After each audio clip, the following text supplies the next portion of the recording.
This afternoon, I believe we the people get to sit at about 3 o'clock. That will be the Justice Department's watchdog report on the Hillary email probe. All rise, Judge Andrew Napolitano is here. All right. You're going to ask me to tell you what's in a report I haven't seen.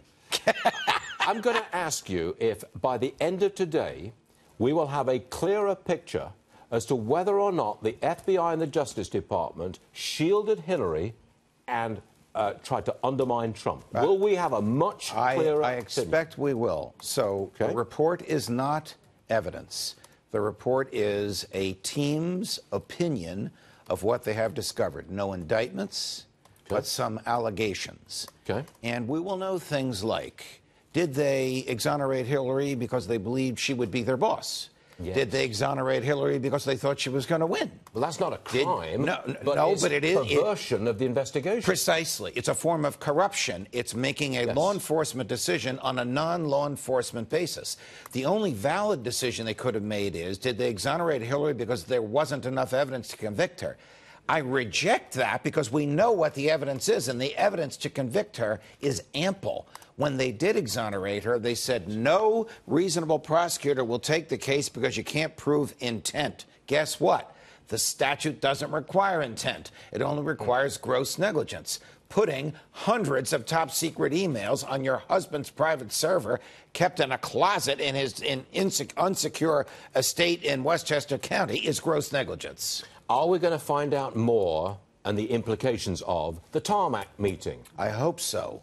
Which is why this morning on Fox and Friends, when they said to me, we understand that Jim Comey will be accused of insubordination, I said, big deal. Who cares about insubordination? He was insubordinate to Loretta Lynch, who herself perverted the investigation by speaking with the target's husband in private, allegedly about their grandchildren, something nobody believes. We are looking for criminal behavior or law enforcement judgments made for non-law enforcement-based decisions. Made for political reasons. Yes. Okay. Now, the Inspector General may say, I think so-and-so committed a crime, and I have referred it to my bosses in the DOJ.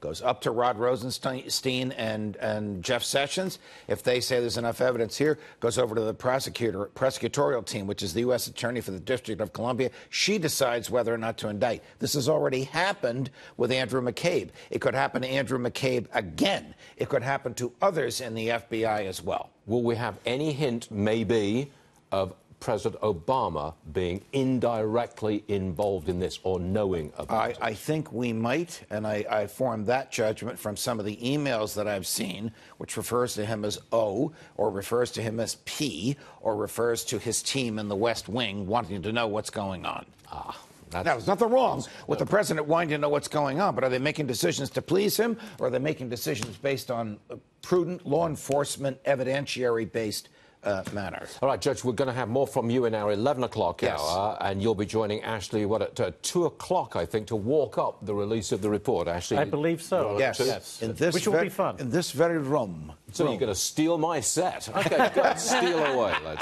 Thanks very much. Oh, but hold on a second, Judge. I got this one for you.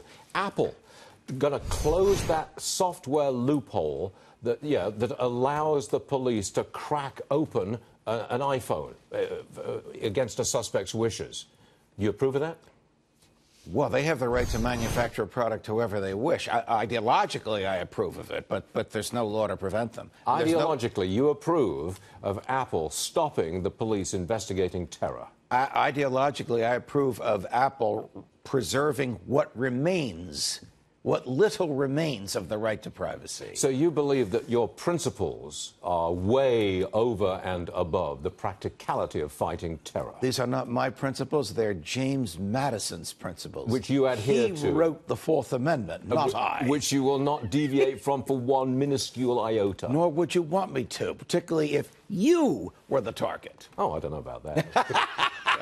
See you at 11. Yes. Everybody will see you again. And then Ashley at 2. All right.